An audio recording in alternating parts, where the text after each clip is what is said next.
Hello दोस्तों, कैसे हो आप सब। मैं उम्मीद करता हूँ आप सब अच्छे होंगे। दोस्तों, बिटकॉइन हाफिंग का हर कोई बेसब्री से इंतज़ार कर रहा था और फाइनली बिटकॉइन की हाफिंग कल रात को हो गई।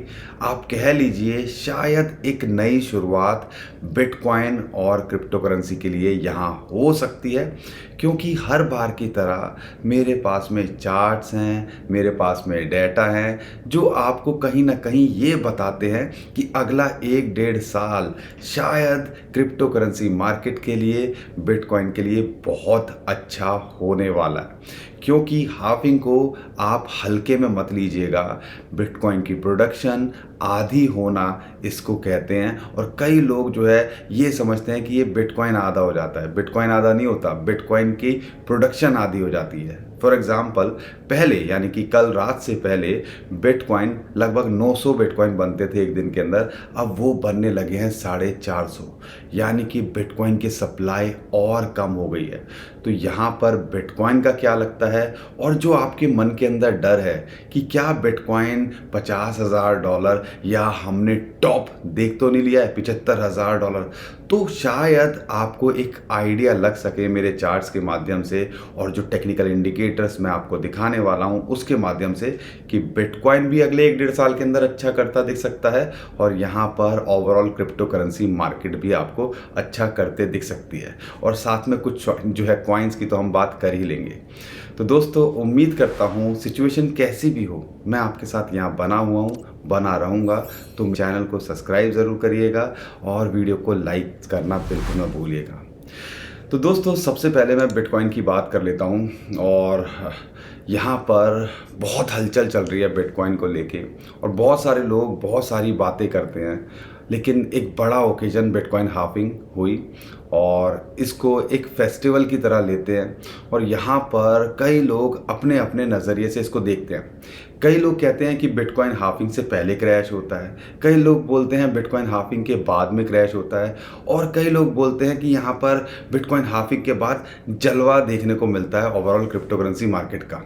तो हम उनमें से हैं जिसको लगता है कि बिटकॉइन और क्रिप्टो करेंसी मार्केट यहाँ जलवा दिखाते दिख सकती है।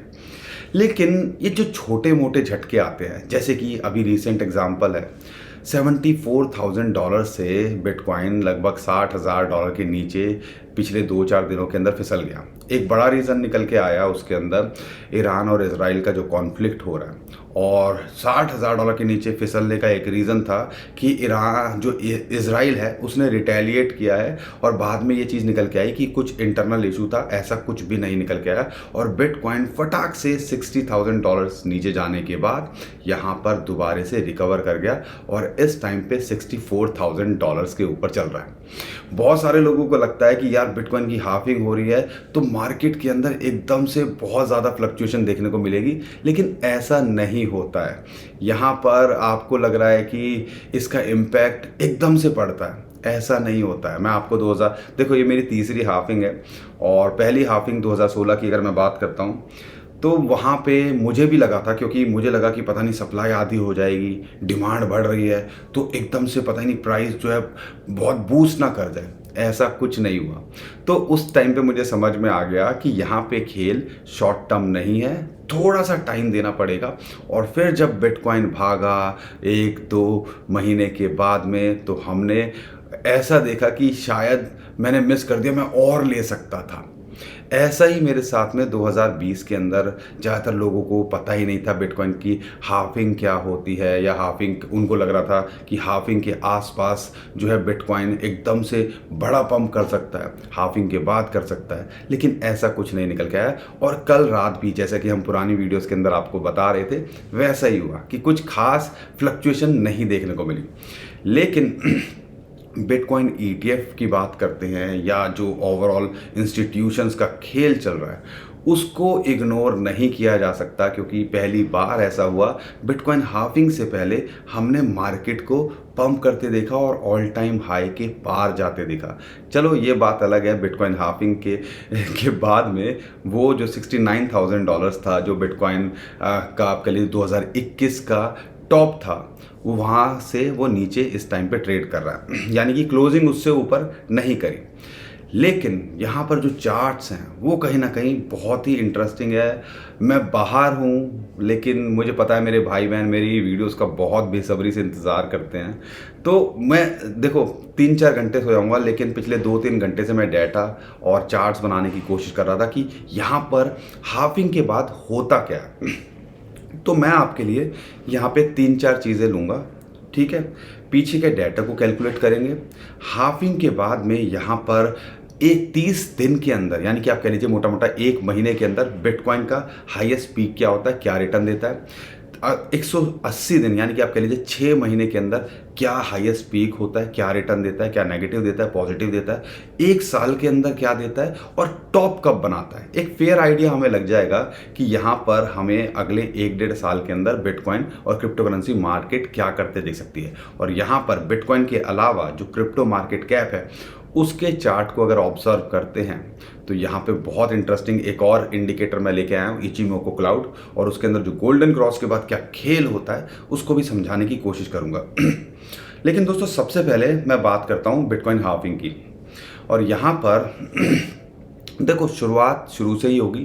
पहली बिटकॉइन की हाफिंग हुई थी 27 नवंबर 2012 को, और वहाँ पर उसके बाद बिटकॉइन ने, अगर आप देखते हो 30 दिन के अंदर, तो उसका टॉप था तो लगभग 18 से 20% के बीच में उसने रिटर्न दिया था। यानी कि हाफिंग के दिन का जब आप कह लीजिए लो था उससे हम कवर करते हैं, तो 30 दिन के अंदर जो टॉप था वो लगभग था 18.64% का। अगर वही चीज़ हम 6 महीने देते हैं, यानी कि अगर आपने आज और कल में कोई बिटकॉइन खरीदा है, तो हम क्या एक्सपेक्ट कर सकते हैं अगले 1 महीने के अंदर, अगले 6 महीने के अंदर और अगले 1 साल के अंदर। इससे एक फेयर आइडिया लग सकता है। लेकिन 2012 की मार्केट जो है आप कह सकते हो माफ़ कीजिए थोड़ा गला ख़राब हो रखा है। 2012 की मार्केट अगर आप कह सकते हो तो थोड़ी कह सकते हो कि कुछ भी नहीं था, लोग ट्रेड भी नहीं थे करते थे ज़्यादा, कुछ एक्सचेंज भी कोई खास नहीं थे। लेकिन डाटा तो डाटा होता है ना, तो सारा डाटा कितना सिमिलर हो सकता है और क्या खेल हो रहा है उसको समझाने की कोशिश करते हैं, और ये चार्ट्स हमें यही बताते हैं। अब अगर मैं बात करता हूँ 6 महीने के अंदर उसने क्या रिटर्न दिया था, वो था 2100% का रिटर्न, ठीक है, 6 महीने के अंदर। तो आप कह लीजिए 1 साल के बाद में, या आप कह लीजिए उसके बाद अगर 1 साल टोटल लेते हैं, तो यहाँ पर बिटकॉइन ने लगभग 9700, आप कह लीजिए 10,000% का रिटर्न दिया था। चलो मार्केट शुरुआत की थी, ऐसा हो सकता था। लेकिन अगर मैं 2016 का चार्ट देखता हूँ, तब मार्केट थोड़ा समझने लगे थे, लोग आने लगे थे, लोगों को बिटकॉइन के बारे में पता लगने लगा था। यहाँ पर अगर उसको देखते हैं, जब हाफिंग हुई थी 9 जुलाई 2016 के अंदर, तो अगर अगला 1 महीना देखते हैं तो उसके अंदर बिटकॉइन ने 10% की उछाल लगाई थी, यानी कि कोई ज़्यादा फ्लक्चुएशन नहीं थी। और इसीलिए कहते हैं कि 10, 15, 20% जो है बिटकॉइन 1-2 महीने के अंदर रिटर्न देता है। लेकिन जैसे ही आप इस चीज़ को 6 महीने के अंदर देखते हो तो फिर खेल बिल्कुल अलग लगता है, और फिर लगता है कि हाँ बिटकॉइन 82% यहाँ पर रिटर्न देके, यानी कि उसका पीक बिटकॉइन अगर हम कैलकुलेट करते हैं बिटकॉइन हाफिंग से, तो 6 महीने के अंदर जो पीक था वो लगभग 82% उसने रिटर्न दिया। और यहाँ से अगर उसको 1 साल ले जाते हैं तो फिर वही चीज़ 375-76% बन जाती है हाफिंग से। और इंटरेस्टिंग बात है, तब भी बिटकॉइन का टॉप नहीं हुआ था 2016 के अंदर। 2016 के अंदर अगर देखते हैं 2016 की हाफिंग के बाद जो रैली आई थी, वही एक लौता ऐसी रैली थी जिसके अंदर बिटकॉइन ने हाफिंग के बाद लगभग आप कह लीजिए 2.25 साल लिए थे, 525 डेज लिए थे एग्जैक्टली अगर मैं बताऊं, और रिटर्न दिया था लगभग 3000% का। तो यहाँ पे हमें 1.5 साल के 2.25 साल तक वेट करना पड़ा बिटकॉइन के पीक का। लेकिन अगर हम 1 साल की कंसीडरेशन लेते हैं तो भी अगर आप ओवरऑल कंसीडर करते हो तो 375% का रिटर्न दिया था। अब यही चीज़ अगर आप 2020 के अंदर देखते हो, जब बिटकॉइन की हाफिंग हुई थी 11 मई 2020 को, अब कल बिटकॉइन की हाफिंग हुई 19 अप्रैल 2024 को, 11 मई 2020 की लेते हैं, वही इंटरेस्टिंग चीज़ कि इसने 1 साल के अंदर ही खेल कर दिया था। और हाफिंग के अगले 1 साल के अंदर हमने बिटकॉइन का पीक देखा था, 700% का रिटर्न देखा था, और बिटकॉइन ने लगभग $69,000 का हाई लगाया था हाफिंग के बाद से। लेकिन अगर वही चीज़ हम कंसीडर करते हैं कि अगर 30 दिन के अंदर क्या रिटर्न दिया था, अगर हम बॉटम लेते हैं हाफिंग के डे का और फिर पीक देखते हैं 30 दिनों के अंदर का, तो वो हो सकता है 18वें दिन हुआ हो, 20 दिन हुआ हो। मैं कंसीडर कर रहा हूँ कि 30 दिन के अंदर मैक्सिमम टॉप क्या लगाया उसको कंसीडर करते हैं, तो लगभग 27% का इसने रिटर्न दिया। और अगर 6 महीने की कैलकुलेशन लेते हैं तो लगभग 95% का रिटर्न दिया। तो यहाँ पे कहने का मतलब ये है कि जो लोग कहते हैं ना कि थोड़ा ठहराव सा आता है, एक बिट हाफिंग होती है, तो मैं वही कह रहा हूँ ना, कुछ ज़्यादा फ्लक्चुएशन नहीं देखने को मिलती, लेकिन हाँ फिर भी 10-20% जो है ये आप इस महीने के अंदर भी बिटकॉइन के प्राइस से एक्सपेक्ट कर सकते हो, यानी कि अगले 30 दिनों के अंदर एक्सपेक्ट कर सकते हो। लेकिन अगर वही चीज़ अगर आप 6 महीने दे दो, 2024 दे दो, तो ऐसा लगता है कि यहाँ से पोटेंशियल रखता है कि ये आपको जो है 100% तक का भी रिटर्न देके जा सकता है। और अगला 1-1.5 साल दे दो, यानी कि अगले मार्च अप्रैल तक देखते हो, या आप कह लीजिए 2025, जो लोग बोलते हैं कि बुल रन 2025 में आएगा, बिटकॉइन 2025 में टॉप करेगा, तो अगला 1-1.5 साल दे दो, तो ऐसा लगता है मल्टीपल टाइम्स रिटर्न बिटकॉइन भी देके जा सकता है। लेकिन अगर ओवरऑल देखते हैं तो ऐसा लगता है कि देखो, हमें पर्सनली लगता है कि बिटकॉइन का जो टॉप होगा वो 1.20 से $1.5 लाख के बीच में होगा। तो आप थोड़ी समझदारी दिखाइएगा। देखो, यहाँ पे गलती लोग क्या करते हैं कि कई अगर टेक्निकल इंडिकेटर्स हैं जो हमने भी कई बार शेयर किए हैं, वो $3-3 लाख दिखा देते हैं। और अगर इसकी कैलकुलेशन में लेते हैं, अगर रिटर्न को अगर एवरेज आउट करोगे, तो अगर इसके अंदर भी कैलकुलेशन करोगे तो 3-3.5 लाख की कैलकुलेशन बनेगी। तो यहाँ पे गलती क्या करते हैं, वो टॉप को जो है ढूंढने लगते हैं, या एक माइंड के अंदर रख लेते हैं ये कि हमारा ये टॉप होगा, वहाँ एग्जिट करेंगे। और कई बार ऐसा होता है कि वो टॉप जाता ही नहीं है। पिछले 2000 अगर मैं 21 की बात करता हूँ, जब बिटकॉइन का प्राइस $69,000-70,000 आ गया था, तो ऐसा लग रहा था कि बिटकॉइन यहाँ से आगे और पंप कर सकता है, यानी कि $1 लाख भी जा सकता है। तो हमने गलतियां करी हैं कि टॉप में निकल नहीं पाए। तो इस बार तो क्या स्ट्रेटजी बनानी चाहिए? आप एक काम कर सकते हो, $1 लाख पे आए तो थोड़ा एग्जिट करो, 1.20 पे आए तो थोड़ा एग्जिट करो, $1.5 लाख पे आए तो थोड़ा एग्जिट करो, तो थोड़ा रख लो यार। अगर मान लो अच्छा खासा रिटर्न आ जाए, 2-2.5 लाख हो जाए, तो भी हम मजे ले सकें। और लेकिन उस पोर्शन के अंदर आप स्टॉप लॉस को लगाना बिल्कुल मत भूलिएगा, जहाँ आपने जो लास्ट एग्जिट किया था। तो 1.5 लाख पे अभी अगर नीचे भी आता है तो कम से कम आपके पास में वहाँ पे आपकी प्रॉफिट बुकिंग हो जाए।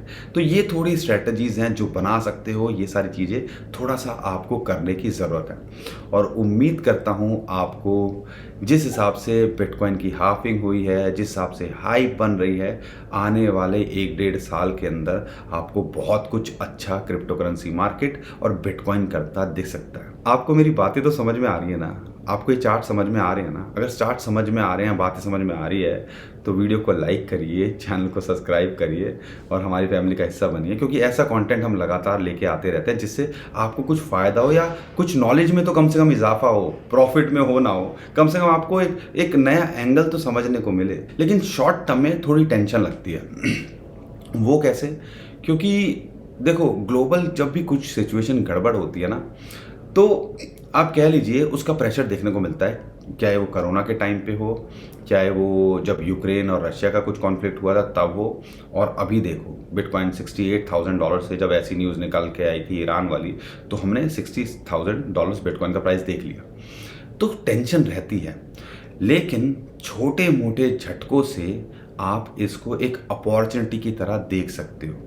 अगर आप थोड़ा टाइम दे सको, थोड़ा सा वो कहते हैं ना कि पेशेंस दिखा सको, सब्र दिखा सको, तो मार्केट यहाँ पे बहुत अच्छा लगता है। जिस हिसाब से हिस्टोरिकल डाटा कह रहा है, या जिस हिसाब से मार्केट सिचुएशन कह रही है, जिस हिसाब से हम लोगों से बात करते हैं जो क्रिप्टो करेंसी की मार्केट के बारे में जानते हैं, तो एक कहीं ना कहीं यही आवाज़ आती है कि अगला 1-1.5 साल अच्छा होना चाहिए। तो बाकी दोस्तों डिसाइड आपको करना है, क्योंकि ये सारा देखो पैसा आपका है, आपका रिस्क है, तो डिसाइड भी आपको करना पड़ेगा।